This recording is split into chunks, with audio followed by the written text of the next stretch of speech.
Hi friends, எல்லாரும் எப்படி இருக்கீங்க? என்னத்த சொல்றதுங்க, நாடு நாசமா போகுது. சட்டம் ஒழுங்கு சந்தி சிரிக்குது. தமிழ்நாட்டில் பொதுமக்கள் வெளியில நடமாட முடியல. அப்படிப்பட்ட சூழ்நிலை தான் உருவாயிட்டு இருக்கு. இந்த திமுக ஆட்சியோட முடியல இப்படிதான் நிலைமை. இதெல்லாம் கட்டுப்படுத்த வேண்டிய அரசாங்கம் என்ன பண்ணி தெரியல. காவல்துறை நேரடி கட்டுப்படுத்த முதல்வர் அவருக்கு இப்போதைக்கு பார்த்தீங்கன்னா வாக்காளர் பெருமளுக்கு எப்படியாவது அவங்களுடைய அக்கௌண்ட்ல ஒவ்வொருத்தர் அக்கௌண்ட்லையும் பணத்தை கொண்டு போய் சேர்த்துடணும், எப்படியா ஓட்டை வாங்கிடணும். அதுதான் குறிக்கோள் எண்ணம். அதில் தான் இருக்க தவிர மக்களுடைய பாதுகாப்பு அதை பற்றி எந்த ஒரு அக்கறையும் இல்லை. டெய்லி அநியாயம் அக்கறை தான் நடந்துட்டு இருக்கு தமிழ்நாட்டில். அதை பற்றி அன்னைக்கு ஒரு முக்கியமான விஷயம் நேரத்தில் நடந்திருக்கு. ரொம்ப பதச்சமான சூழ்நிலை திருநெல்வேலியில். ஸோ அதை பற்றி பேசுறதுக்கு முன்னாடி இந்த தமிழ்நாட்டில் உள்ள ஆட்சிக்கு கூதாத்தக்கூடிய சில அரசியல்வாதிகள் பண்ணக்கூடிய இந்த கூத்துக்களை பார்க்கும்போது ரொம்ப எரிச்சலா கோபமா இருக்கு. ஏன்னா உள்ளூர் பிரச்சனையே ஓராயிரம் பிரச்சனை இப்படி வண்டி வச்சு அழுற அளவுக்கு பிரச்சனை நடந்துட்டு இருக்கு. இதை பத்தி பேசுறதுக்கோ கண்டிக்கிறதுக்கோ இதை எதிர்த்து ஒரு போராட்டத்துக்கோ துப்பில்லாத இந்த அரசியல்வாதிகள் உலக போர் இஸ்ரேலும் அமெரிக்காவும் சேர்ந்துட்டு ஈரான் தலைவரை போட்டு தள்ளுறாங்க. ஈரானுக்கான பதிலுக்கு தாக்குதல் அடிக்கிறான். அங்க அதுக்காக மனம் வருந்தி இந்த தமிழ்நாட்டுக்குள்ள போட்டோம் சகோதரத்துவம், ஐயோ மக்கள் பாதிப்படைறாங்க அப்படின்னு அப்படி கொந்தளிச்சு இவங்க போட்ட மனதை பார்க்கும்போது நமக்குலாம் அப்படி புல் அரிக்குது. என்ன மாதிரியான தலைவர்களே இவங்க அப்படின்ட்டு. அதாவது என்ன பொறுத்த வரைக்கும் அதுக்காக உலகத்துல ஒரு போர் நடந்தா எங்க நடந்தாலும் அதுக்காக கண்ணீர் வடிக்கணும், அது கண்டிக்கணும், நான் தவறு சொல்லலை. ஆனா அது எந்த மக்கள் பாதிப்படைஞ்சாலும் அதே நிலைமையில போராட்டம் பண்ணணும். இவங்களுடைய நோக்கம் என்ன கேட்டீங்கன்னா ஒரு குறிப்பிட்ட சமுதாய மக்கள், அது சிறுபான்மை சமுதாய மக்கள் பாதிக்கப்பட்டவன உடனே எங்க தமிழ்நாட்டில் உள்ள சிறுபான்மை சமுதாய மக்கள் குறிப்பிட்டு போராட்டம் வெறும் அரசியல் லாபத்துக்காண்டி. அதாவது நமக்கு இதெல்லாம் பார்க்கும்போது ரொம்ப கேவலமா இருக்கு. இவங்களை தொடர்ந்து இவங்களுடைய செயல்படுதலை பார்க்கும்போது இதுல பாத்தீங்கன்னா அதாவது அங்க என்ன நடக்குன்னு நம்ம எல்லாரும் தெரியும், உலகத்துக்கே தெரியும். அமெரிக்காரன் எப்பவுமே பாத்தீங்கன்னா எல்லா நாடுகளையும் எப்படியா பஞ்சாயத்து பண்ணி இளவு கூட்டி தான் கண்ட்ரோல் எல்லாரையும் வச்சுக்கணும்னு சொல்லி முயற்சி பண்ணுவான். அது எல்லா நாடுகிட்டையும் செல்லுபடி ஆகல. சில பேர் ரிவெஞ்ச் அடிப்பாங்கல்ல, மானத்தோட இருக்கவன் திருப்பி கொடுக்க ஈரான்காரன். இப்ப அதான் பிரச்சனை வந்துட்டு இருக்கு. சோ அதுல இவங்க பாத்தீங்கன்னா இந்திய பிரதமர் இதை கண்டிக்கல அதை கண்டிக்கலன்னு இங்க எனக்கு பாத்தீங்கன்னா சிரிப்பு தான் வருது. நாம எப்பவும் நடுநிலைமையோட தான் பேசுவோம். இப்போ வெளிநாட்டுல எங்கேயோ ஒரு நாடு எங்கேயோ ஒரு நாட்டுக்காரன் அடிக்கானா அதுக்கு பிரதமர் என்னையா பண்ண முடியும்? இந்திய பிரதமர் அதுல இழுத்து விட்டு இதை அவர் கண்டிக்கல, அது சிறுபான்மை மக்கள் தான் கண்டிக்காம இருக்காருன்னு அப்படின்னு சொல்றது. நான் கேட்கிறேன், யார திருமாவளவரே டேரக்டா கேட்கிறேன். அதாவது இந்துக்கள் எங்கேயாவது கொல்லப்பட்டா இவர் இந்த அளவுக்கு பாத்தீங்கன்னா போராட்டத்தை முன்னெடுத்திருப்பாரா? எடுக்க மாட்டார். ஏன்னா இவங்க பாத்தீங்கன்னா சிறுபான்மையர் மக்களுக்கான தான் நாங்க அவங்களுக்கு ஒரு பதிவு நாடு சொல்லி ஒரு அரசியலை பண்றாங்க. அதாவது நம்மளை பொறுத்த வரைக்கும் எந்த மக்களாக இருக்கட்டும், சிறுபான்மை மக்களாக இருக்கட்டும், இந்து மக்களாக இருக்கட்டும், யார் பாதிப்படைஞ்சாலும் பொதுநிலைமையோட எல்லாத்துக்காக குரல் கொடுக்கணும், இல்லையா மூடிட்டு இருக்கணும். சரி அதை விடுங்க, அது ஒரு பக்கம் நடந்துட்டு இருக்கு. நான் கேட்கிறேன், நேத்து திருநெல்வேலி மாவட்டம் நாங்குநேரி பகுதியில் உள்ள பெரும்புதூர் அப்படிங்கிற கிராமத்துல சாதாரண பொதுமக்கள் டீ கடையில் டீ குடிச்சிருந்தவங்க, கடைகளுக்கு ஜாமான் வாங்கிட்டு போனவங்க, பொதுமக்கள் நடமாட்டு இருக்கும்போது 9 பேர் கொண்ட வெறி பிடிச்ச கும்பல் கையில அறிவால் கொஞ்சம் ஆயுதங்களோட கடுமையா தாக்கியிருக்காங்க. சம்பந்தமே இல்லாம பொதுமக்களை தாக்குனதுல 2 பேர் ஸ்பாட்ல இறந்துட்டாங்க. 4-5 பேருக்கு மேல ஹாஸ்பிட்டல் அட்மிட் ஆயிருக்காங்க. இந்த பிரச்சனைக்காக ஒரே ஒரு கண்டன பதிவு அதுக்காக பண்ணுவாங்களா? திருமாவளவன் கேட்கிறேன், பண்ண வேண்டியதானே? ஏன் பண்ண மாட்டீங்க? அப்போ எங்கேயோ ஒரு மக்கள் இது பாதிப்படையும் போது அதுக்காக குழு கொடுக்கணும் அப்படின்னு நினைக்கக்கூடிய திருமாவளவருக்கு ஏன் தமிழ்நாட்டில் உள்ள மக்கள் பாதிப்படையும் போது அதை ஏன் நீ குழு கொடுக்க முன்வர மாட்டீங்க? ஏன் நீங்க கூட்டணி வச்சிருக்க கட்சியோட ஆட்சி இருந்துட்டு இருக்கு, அவங்கள்ட்ட கூட்டணி பேரம் பேச முடியாது, ஒரு சீட்டு குறைவா கிடைச்சிடணும் அப்படின்னு பயமா? என்னங்க இது? அப்ப மக்களுக்கான என்ன தலைவர் இவர்? நல்லா நீங்க பார்த்துட்டு இருக்கணும் பொதுமக்கள். அதாவது இன்னைக்கு முதலாக இதை எதிர்த்து குரல் கொடுத்தவர் யாருன்னு கேட்டீங்கன்னா விஜய் அவர்கள் தான். அன்னைக்கு நெல்லை கவின் பிரச்சனையில விஜய் குரல் கொடுக்கல பொங்குனீங்கல்ல, அவ்வளவு வரும் அது அரசியல் பண்ணீங்கல்ல. இன்னைக்கு விஜய் கொடுத்துருக்காரு. இப்ப நீங்க எல்லாரும் ஏன் பண்ணல? எங்க போனீங்க? எல்லாரும் ஓடி ஒழிஞ்சீங்க இல்ல சொல்லுங்க. இப்ப எங்க போனாங்கன்னு தெரியல. இந்த ஊடகத்துல எல்லாம் உட்காந்துட்டு உலக அரசியலையும் கரைச்சி குடிச்ச இந்த நடுநிலைமையான ஊடகவாதிகள், ஜேர்னலிஸ்டுகள் இப்ப பாத்தீங்கன்னா இதை பத்தி ஏன் பேச மாட்டேங்க? அதாவது முழுக்க அவளுக்கு இப்ப என்ன கேட்டீங்கன்னா விஜயோடைய மனைவி விஜய் மேல கேஸ் கொடுத்துருக்காங்க. அதுதான் முக்கியமான விஷயமா போயிட்டு. அது ஒரு குடும்பத்தில் உள்ள கணவன் மனைவிகளுடைய பிரச்சனை. எந்த குடும்பத்துல பிரச்சனை இல்லை கணவன் மனைவிக்குள்ள. இதுதான் இப்ப உங்களுடைய முக்கியமான இதான் நாட்டுக்கு இப்ப பிரச்சனையா? நாட்டுக்கு இதனால இது மக்களுக்கு இது பாதிப்பா? ஏன் அதை தூக்கி பிடிச்சா அவ்வளவு பேர் விமர்சனம் பண்ணிட்டு இருக்கான். நம்ம எவன் நல்லா விமர்சனம் பண்றவன் நல்லமையா இருக்குன்னு நினைச்சோமோ அவனை கேட்டுக்கிட்டவனா தான் இருக்கான். இந்த விஷயம் தான் தெரியுது. இப்ப நாட்டுல உள்ள இந்த பிரச்சனையை பத்தி பேசுங்க. என்னடா உங்களுடைய ஜனநாயகத்துல என்ன பண்றீங்க எனக்கு புரியல. ஒண்ணு உலகத்துல எங்கேயோ ஒரு மூலையில எங்கேயா இருந்தா அதுக்காக கொந்தளிக்க வேண்டியது, அதுக்காக போட்டம் பண்ண வேண்டியது. ஆனா இந்த தமிழ்நாட்டுக்குள்ள இவ்வளவுக்குள்ள ஒரு பிரச்சனை அக்கிரமம் நடந்துட்டு இருக்கு. பொதுமக்கள் என்னையா பண்ணுவான்? இதுக்கெல்லாம் என்ன காரணம் கேட்டீங்கன்னா சட்டம் ஒழுங்கு சரியா இல்ல. இந்த போதை வஸ்துக்களான இந்த கஞ்சா ஒழிக்கல. அதான் மிக மிக மிக முக்கியமான காரணம். அதான் கஞ்சாவை ஒழிக்க முடியாம திணற முடியுங்க. எல்லாமே ஏங்க முடியாது? இவ்வளவுக்குள்ள டெக்னாலஜி வளர்ந்த நாட்டுல ஒரு கஞ்சா பழக்கத்தை கட்டுப்படுத்த முடியாதாங்க, ஒழிக்க முடியாதாங்க?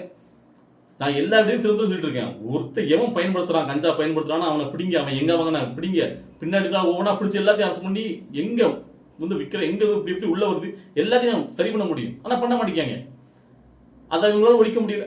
ஐயா யாரு பயன்படுத்தாங்க கும்பிடு போடலாம் என்ன இருக்குங்கிற சாதாரண பொதுமக்கள் ஐயா பயன்படுத்தாங்க கும்பிடு போடலாம், பெத்தவங்க அப்படி சொல்லலாம். ஒரு நாட்டை ஆளக்கூடிய முதல்வர் அப்படி சொல்லாமா அதிகாரத்தை கையில் வச்சுட்டு சட்ட இன்னத்துக்கு அடக்கி ஒடிக்க வேண்டாமா, அந்த போதைப் பொருளை கட்டுப்படுத்திக்க வேண்டாமா, பிடிச்சிருக்க வேண்டாமா, கஞ்சாவை பண்றது கிடையாது. ஸோ இதுல அவ்வளவு வெறும் இப்படி இந்த அரசியல் என்ன நடக்குது, நாட்டுல என்ன பிரச்சனை வந்துட்டு இருக்கு, எதன் மூலமா நம்மளாம் பாதிக்கப்பட்டிருக்கோம், ஏன் முன்னேறம், இதெல்லாம் பத்தி தான் சிந்திக்காம சில தருதல் கிட்ட ஜென்மங்கள் கஞ்சமா இந்த போதை பழக்கத்துக்கு அடிமையாகி சும்மா சம்பந்தமே இல்லாதவங்கள தாக்க வேண்டியது, வெட்ட வேண்டியது. இதுக்கு இப்போ நாங்க நேரில் நடந்த பிரச்சனைக்கு என்ன காரணம் இருக்கீங்க? ஒன்றும் கிடையாது, சாதி பிரச்சனை தான். அதுலயும் முன்னாடியாவது சாதி பிரச்சனை நடந்தா கூட அது ஏதாவது ஒரு ரிவெஞ்ச் காரணமா இருக்கும், இந்த பிரச்சனைக்கு இதனால பண்ணாங்க அப்படின்னு. இதுல சம்பந்தமே இல்லாம ஒரு குறிப்பிட்ட சமுதாயம் சேர்ந்தவங்க ஒரு குறிப்பிட்ட சமுதாய மக்களை சும்மா ரோட்ல போன வரவங்களாம் விட்டுருக்காங்க. இதை பண்ணது எந்த சமுதாயம் இருந்தாலும் சரி, என்ன பொறுத்த வரைக்கும் தப்புனா தப்பு தான். நான் வந்து பாத்தீங்கன்னா இந்த அது நமக்கு வேண்டாம் அப்படிலாம் பார்க்க மாட்டேன். என்ன பொறுத்த வரைக்கும் இந்த தவற பண்ணவங்க ரொம்ப கடுமையான ஒரு சட்டத்தால தண்டிக்கணும் இவங்களை. இனிமேல் எவனுக்கு அந்த என்ன என்னங்க பண்ணுவாங்க, பொதுமக்கள் பாவம், அவன் சாதாரண டீ குடிச்சுட்டு இருக்கான், சாதாரண ரோட்டை அவங்களாம் பிடிச்சி விட்டு. ஸோ அப்போ இதுக்கெல்லாம் காரணம் ரொம்ப பெரிய வந்து பார்த்தீங்கன்னா அவங்களுக்கு என்ன நடக்குது, நம்ம ஏன் அப்படி அதாவது ஒன்றுமே தெரில, அந்த இளைய தலைமுறைகள் சிலஞ்சு போயிட்டு இருக்கு. ஸோ ஒட்டுமொத்தமாக எல்லா சமுதாயத்தையும் நடக்கு, இது குறிப்பிட்ட சமுதாயம் தான் பண்ணுது. திருநெல்வேலியில் சில பேர் கமெண்ட்ல போட்டிருக்கான், திருநெல்வேலியில் இந்த குறிப்பிட்ட சமுதாயம் தான் இப்படி தான் பண்ணிட்டு அவங்கள வந்து இப்படி பண்ணு அப்படி பண்ணு. ஏடா ஒரு சமுதாயத்தில் எவனா ஒருத்தர் தப்பு பண்ணா அதுக்கு ஒட்டுமொத்த சமுதாயமா நீங்கள் வந்து அப்படிதான் பேசுவீங்களா? அது எல்லா சமுதாயத்திலும் தான் இந்த மாதிரி பிரச்சனை பண்ணக்கூடிய இருக்கான், எல்லா சமுதாயத்திலும் கெட்டவங்க இருக்கான், எல்லா சமுதாயத்திலும் இப்படி ததலை திருவங்க இருக்கான். அதுக்காக அந்த ஒட்டுமொத்த சமுதாயத்தையுமே நீங்க குறை சொல்லிடுறாங்க. நல்லா புரிஞ்சுக்கணும். இதை தூண்டி விடுற அரசியல்வாதி யாரு, இதுக்கு முன்னாடி இருந்து யார் இதுக்கெல்லாம் வந்து பார்த்தீங்கன்னா தூண்டி விட்டுட்டு இருக்கான். அந்த அரசியல் வந்து பார்த்தீங்கன்னா சாதியும் மதமும் இல்லாம எல்லாரும் சகோதரமும் ஒன்றா இணைஞ்சிட்டா இந்த அரசியலே பண்ண முடியாது பாதி பேருக்கு. அதனாலதான் இந்த சாதி அரசியலையும் இந்த மத அரசியலையும் தூண்டி விட்டே இருப்பாங்க பின்னாடி இருந்து. அதாவது சாதியை ஒழிக்கணும்னு மேடைகளை முழக்குவானுங்க, சாதியை ஒழிக்கிறதுக்கு என்ன பண்ணுமோ அதை பண்ணவே மாட்டேங்க கடைசி வரைக்கும். இவங்க சாதி சண்டை இழுத்து விடுறதே நீ மறுமணம் பண்ணிட்டு போயிடுவானுங்க, மறுமணம் பண்ணி மாறி மாறி அடிச்சுதான் நினைப்பாங்க. ஸோ இதான் நடந்துட்டு இருக்கு. உண்மையா ஜாதியை ஒழிக்கணும்னா நம்மளை பொறுத்த வரைக்கும் நம்மளுக்கு தெரியும், அரசாங்கமே ஜாதி அடிப்படை வச்சு எந்த ஒரு சலுகையும் கொடுக்காதீங்க, ஜாதிங்கிற வார்த்தையை எடுத்துருங்க, ஜாதியை இந்த ஸ்கூல்ல கேட்காதீங்க, அதை முன்மொழிவுக்கு எவனுமே வர முடியாதுங்க. கடைசி வரைக்கும் ஜாதியை ஒழிக்கணும், ஜாதியை ஒழிக்கணும், ஜாதி அடிப்படையில் இட ஒதுக்கீடு. நீங்க வந்து பாத்தீங்கன்னா இப்போ கூட சொல்றாங்கல்ல என்ன ஓட்டெடுப்பு எடுக்கணும், சாதி வாரி கணக்கெடுப்பு எடுக்கணும் அப்படின்ட்டு, அது வந்து எல்லா கட்சிகளையும் முன்மொழியுது. எனக்கு என்னன்னு தெரியல. அதாவது ஜாதி ஒளினுங்கிறீங்க, ஜாதி வாரி கணக்கெடுப்பு எடுக்கணுங்கிறீங்க, ஜாதி வாரி கணக்கெடுப்பு எடுத்தா கண்டிப்பா ஏதாவது ஒரு ஜாதி கூடுதலா இருக்கும், ஒரு ஜாதி குறைவா இருக்கும். அப்ப கூடுதலா இருக்க ஜாதிக்காரன் நாங்க தான் அப்படி திரும்பியும் வந்து பாத்தீங்கன்னா அவன் வந்து பாத்தீங்கன்னா பெரும்பான்மையை நாங்க தான் சொல்லி அவன் வந்து குறைவா இருக்க ஜாதிகள்லாம் உடைக்கணும்னு நினைக்க மாட்டானா, திரும்பியும் ஜாதி என்னையே நடக்குது எனக்கு புரியல. நீங்க எப்படி ஜாதி வாரி கணக்கெடுப்பு எடுக்கணுங்கிறீங்க, அதுக்கப்புறம் ஜாதி ஒளினுங்கிறீங்க, எப்படி ஒளியும்? அரசாங்கமே ஜாதியை வந்து பாத்தீங்கன்னா பயன்படுத்துற வரைக்கும், ஜாதியை வச்சு சலுகைகள் கொடுக்குற வரைக்கும் இங்க ஜாதி ஒழியாது. நல்ல எது வச்சிருங்க. ஒரு அம்பேத்கர்ல எத்தனை அம்பேத்கர் மாற்ற முடியாது. அம்பேத்கர் அப்போ அந்த மாதிரி சட்டங்கள் இயற்றினாரா, அன்றைய காலகட்டம் அப்படி இருந்துச்சு. இப்போ அப்படியா இருக்கு? எல்லா ஜாதியும் படிக்க ஆரம்பிச்சிட்டாங்க, எல்லா ஜாதிக்காரங்களும் படிச்சு முன்னேறி பெரிய பெரிய வேலைக்கு போக ஆரம்பிச்சிட்டாங்க. இருந்தாலும் ஜாதி ஒழிய மாட்டேங்குன்னா ஒன்றும் முடியாது. இங்குள்ள அரசியல்வாதிகள் தான் இதுக்கு முழுக்க காரணம். இந்த ஜாதியை ஒழிய விடாம அரசியல் பண்ண வச்சுட்டே இருக்காங்க. ஸோ அதுக்கு இந்த இளைய தலைமுறைகள் பின்னாடி எடுத்து பாருங்க. உங்களுக்கு நான் சொல்றது புரியாம இருக்கலாம், ஐயோ ஏதோ சாதிக்காரன் பண்ணா அதுக்கு அரசியல்வாதி என்ன பண்ணுவான், அவனை தூண்டி விடுறதுக்கு அவன் பின்னாடி நீ பண்ற நான் பாத்துக்கிறேன், நான் உன்னை வெளியெடுத்துறேன் அப்படின்னு சொல்லி நிறைய வந்து பாத்தீங்கன்னா நாட்டில் ததில போகிறதுக்கு காரணமாக அந்த அரசியல்வாதி தான் இருக்காங்க. ஸோ அதை எப்போ தமிழ்நாட்டு இளைஞர்கள் விழிப்புணர்வு தெரிஞ்சுக்கிறாங்களோ அன்னைக்கு தான் நாடு முன்னேறும். அதாவது நாம ஏன் வந்து பார்த்தீங்கன்னா எந்த ஒரு ஜாதியும் முன்னிலைப்படுத்தி எதுவும் பண்ண வேண்டாம், பொதுவாக ஒரு அரசியலை நீங்கள் வந்து பார்த்தீங்கன்னா முக்கியத்துவம் கொடுங்க. நம்ம ஏன் சொல்லிட்டு கேட்டீங்கன்னா, இப்போ நம்ம விஜய் அவர்கள் சப்போர்ட் பண்ணுறது கேட்டீங்கன்னா, விஜய் அவர்கள் எந்த ஒரு ஜாதியின் அடையாளமோ எந்த ஒரு ஜாதிக்கு முக்கியத்துவம் கொடுத்து அவர் அரசியல் பண்ணல. அவர் ஒரு கலைஞங்கிறனால பொதுவாக எல்லா ஜாதியை சார்ந்தவங்களும் எல்லா மக்களும் கொண்டாடுறாங்க. ஸோ அப்படிப்பட்ட நியூட்ரலான ஒரு தலைவர் தான் வேணும் தமிழ்நாட்டுக்கு. ஸோ அப்படி ஒரு எந்த ஜாதி பின்புலமும் இல்லாமல் எந்த ஒரு ஜாதி பின்புலமும் கொண்டு செயல்படாம ஒரு பொதுவாக உள்ள கலைஞர்கள் ஒரு விஷயத்தை சொல்லும் போது அதை கேட்டு நிறைய இளைஞர்கள் மாற வாய்ப்பு இருக்கு.